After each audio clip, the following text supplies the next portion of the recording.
Good morning friends. GST platform के YouTube channel में आप सभी का स्वागत है। जी हाँ फ्रेंड्स, जीएसटी के अंदर जो रजिस्ट्रेशन लेने की लिमिट है वो अब बड़े पैमाने पर रिड्यूस करी जा सकती है। और ये जो रजिस्ट्रेशन लेने की लिमिट है, इसके अंदर चाहे आप रिलेटेड पर्सन हैं या आप नॉन रिलेटेड पर्सन हैं, हर किसी को जीएसटी के अंदर लाइबिलिटी करंट फेज में फिक्स्ड है। यहाँ पर जो अगली जीएसटी काउंसिल की मीटिंग होने वाली है, इस जीएसटी काउंसिल की मीटिंग के अंदर जो रिलेटेड पार्टी ट्रांजैक्शंस हैं उन केसेस में जीएसटी की एप्लीकेबिलिटी जो है, जीएसटी का जो नेट है उसको रिड्यूस किया जा सकता है। यानी कि ऐसे ट्रांजैक्शंस को जहां पर रेवेन्यू न्यूट्रलिटी की बात आ रही है, जहां पर अल्टीमेटली गवर्नमेंट को बहुत ज्यादा रेवेन्यू जो है वो नहीं मिलेगा, तो उन सारे सारे केसेस को जीएसटी के दायरे से बाहर किया जा सकता है। वहां पर जीएसटी रजिस्ट्रेशन से जो है वो आपको रिलीफ दिया जा सकता है। प्रैक्टिकली समझेंगे कि क्या सिचुएशंस क्रिएट होती हैं जहां पर रिलीफ मिलने की उम्मीद जो है वो सबसे ज्यादा है। क्योंकि अभी रिसेंटली जो हमारा वैल्यूएशन का रूल है,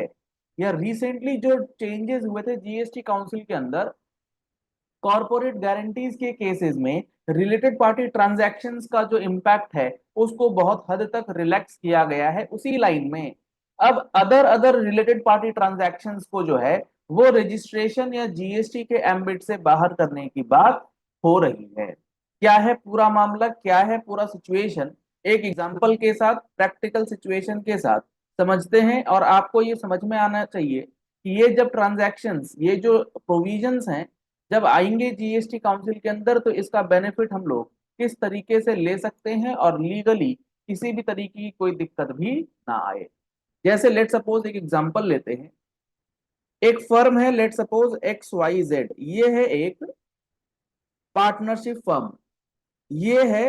रजिस्टर्ड पर्सन। लेट सपोज ये गारमेंट्स का बिजनेस करती है, ये गारमेंट्स का बिजनेस करती है, इसका बिजनेस है कपड़े का। इसका पार्टनर है पार्टनर एक्स, जो कि इस फर्म के अंदर वर्किंग पार्टनर के रूप में काम कर रहा है। अब as per the provisions of GST act, ये दोनों पर्सन्स आपस में रिलेटेड पर्सन है। अगर आप देखेंगे सेक्शन 15 जो हमारा वैल्यूएशन का है, उसके अंदर रिलेटेड पार्टी ट्रांजैक्शन यानी कि रिलेटेड पर्सन्स का मीनिंग डिफाइंड है, और उसमें एक्टिव पार्टनर को एक फर्म का रिलेटिव बताया गया है। क्लियर? अब होता क्या है, जब आप रिलेटेड पार्टी ट्रांजैक्शंस करते हैं, मान लेते हैं ये जो पार्टनर है इसका अपना भी एक गारमेंट का बिजनेस है, इसका खुद का भी एक गारमेंट का बिजनेस है। अब ये जो गारमेंट का बिजनेस कर रहा है, ये क्या करता है, ये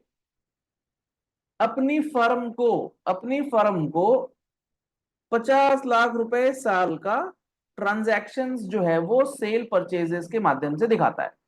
कि एक्स का जो फर्म है, एक्स की जो फर्म है, प्रोप्राइटरशिप फर्म,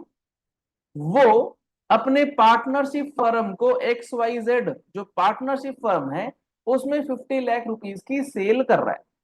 ये मैं आपको वैल्यू बता रहा हूं, इतने वैल्यू की। सर जब ये टैक्स इनवॉइस बनाएगा,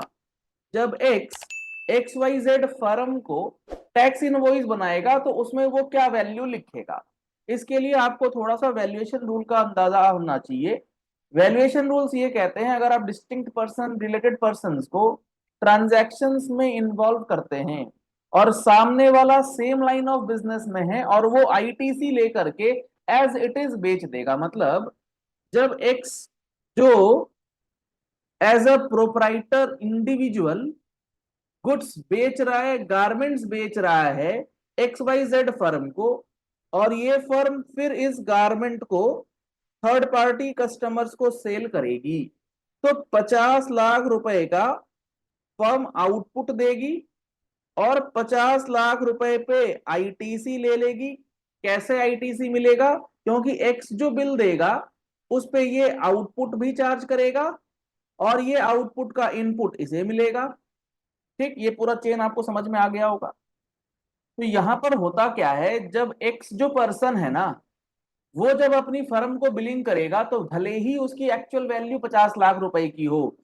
जो भी वो इनवॉइस में डिक्लेयर कर देगा, 5 लाख रुपए कर दे चाहे 5 रुपए कर दे, वही वैल्यू उसकी मान ली जाएगी, अगर रेसिपिएंट फर्म जो है वो फुल आईटीसी लेने के लिए एलिजिबल है, क्योंकि गवर्नमेंट को कोई नुकसान ही नहीं है ना। अगर ये 5 रुपए देगा, एक्स 5 रुपए देता है, तो एक्स वाई जेड 5 रुपए का आईटीसी लेगा, फिर सामने वो आउटपुट देगा, क्योंकि वहां पर कंडीशन इस तरीके से बनी हुई है कि आपको फिर वो बेचना पड़ेगा to the third person, further आप रिलेटेड पार्टी को नहीं बेचेंगे, ये चीजें। तो अब गवर्नमेंट ने बोला है कि भैया जब हमें यहाँ पर पैसा मिलना ही नहीं है, यहाँ पर हमें रेवेन्यू कोई नुकसान है ही नहीं, हम टैक्स वैसे ही नहीं लेना चाहते, टैक्स के लिए हमने वैसे रिलैक्सेशन दे रखा है कि जो भी अमाउंट आप टैक्स इनवॉइस पे डिक्लेयर करेंगे दैट इज योर वैल्यू,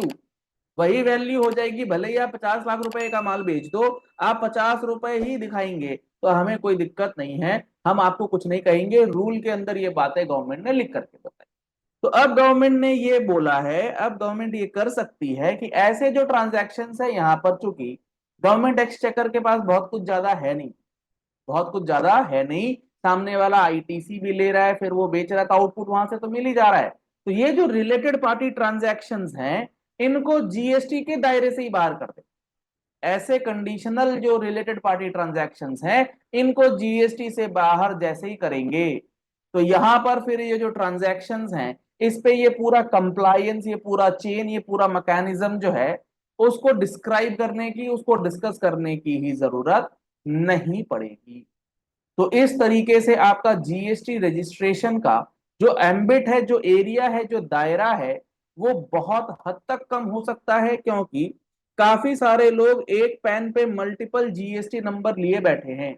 और आज के डेट में ये नियम यही है कि आपका मल्टीपल जीएसटी नंबर होगा तो वो डिस्टिंक्ट पर्सन माना जाएगा, भले ही पर्सन एक है, अगर वो 3 नंबर पे काम कर रहा है तो तीनों अलग अलग बिजनेस है, एक बिजनेस से दूसरे बिजनेस को जब वो सप्लाई करेगा उस पे भी उसे जीएसटी देना है। मान लीजिए एक और एग्जांपल लेते हैं, एक पर्सन है एक्स, इसी का एग्जांपल लेते हैं, इसका खुद का एक पैन नंबर है, इस पे इसने GST number 1, GST number 2, GST number 3 ले रखा है। अब ये जीएसटी नंबर 1 से जीएसटी नंबर 2 में कुछ बिलिंग कर रहा है, स्टॉक ट्रांसफर्स वगैरह कर रहा है, तो यहाँ पर भी इसको जीएसटी जो है वो भरना पड़ता है, जीएसटी रजिस्ट्रेशन दोनों जगह लेना पड़ता है, दोनों रजिस्टर्ड पर्सन है, दोनों डिस्टिंक्ट है, तो कोई भी माल बेचा जाएगा उस पर जीएसटी एप्लीकेबल होगा, ये आउटपुट देगा, ये इनपुट लेगा। तो ऐसे केसेस में ये जो रिलीफ है वो बहुत बड़ी रिलीफ मिल सकती है। आने वाले अगले हफ्ते की जीएसटी काउंसिल की मीटिंग में इसके अंदर डिस्कशन होने की पूरी पूरी संभावना जो है वो है। अगर ऐसा होता है तो आप एक तरीके से ध्यान कर सकते हैं, जो हमारे वैट रिजीम के अंदर स्टॉक ट्रांसफर्स का कॉन्सेप्ट होता था उस पर जीएसटी नहीं लगता था, अब यहाँ पर हो सकता है कोई एडिशनल फॉर्म आ जाए, कोई स्टैट्यूटरी फॉर्म आ जाए कि यहाँ पर आपका जो जीएसटी 1 से जीएसटी 2 में जा रहा है या रिलेटेड पार्टी ट्रांजेक्शन हो रहे हैं उसके लिए कुछ सर्टिफिकेशन, कुछ फॉर्म्स, ताकि ये चीज प्रूफ हो पाए, वो आपको एडिशनली करना पड़ सकता है अगर ये चीजें आती है। नहीं तो ये साबित कैसे होगा, सब्सटैंशिएट कैसे होगा कि ये रिलेटेड पार्टी ट्रांजैक्शंस में है भी या नहीं। तो इस तरीके से आपका जो जीएसटी का लिमिट है वो रजिस्ट्रेशन के लिए टू दैट एक्सटेंड खत्म हो सकता है, आपको रजिस्ट्रेशन लेने की यहाँ पर कोई भी जरूरत नहीं पड़ेगी। आशा करते हैं आपको ये पॉइंट बहुत अच्छे से समझ में आ गया होगा। अगर आपको ये वीडियो पसंद आई है तो इस वीडियो को लाइक और शेयर करना मत भूलिएगा, मैक्सिमम लोगों तक ये इन्फॉर्मेशन पहुंचनी चाहिए, क्योंकि बहुत सारे केसेस ऐसे हैं जहां पर जीएसटी से related related party transaction, distinct person के ट्रांजैक्शंस को गवर्नमेंट ने एम्बिट में अभी फिलहाल रख रखा है। अगर आप पहली बार हमारे यूट्यूब चैनल पर आए हैं तो आप हमारे चैनल को फॉलो कर लीजिए, लाइक कर लीजिएगा, इस वीडियो को शेयर कीजिएगा अपने WhatsApp group, Telegram group, Facebook pages पर, ताकि मैक्सिमम इन्फॉर्मेशन ये शेयर हो सके। जीएसटी का फुल कोर्स अभी तक नहीं ले पाए हैं तो हमारा mobile application GST platform download कर लीजिए, प्ले स्टोर पर लिंक अवेलेबल है। 180 घंटे से ज्यादा की क्लासेस विथ रिकॉर्डिंग्स आपको अवेलेबल कराई गई है, आप जब मर्जी उन क्लासेस को देख सकते हैं, बहुत डिटेल्ड क्लासेस आपको में दी गई हैं। Thank you and have a nice day.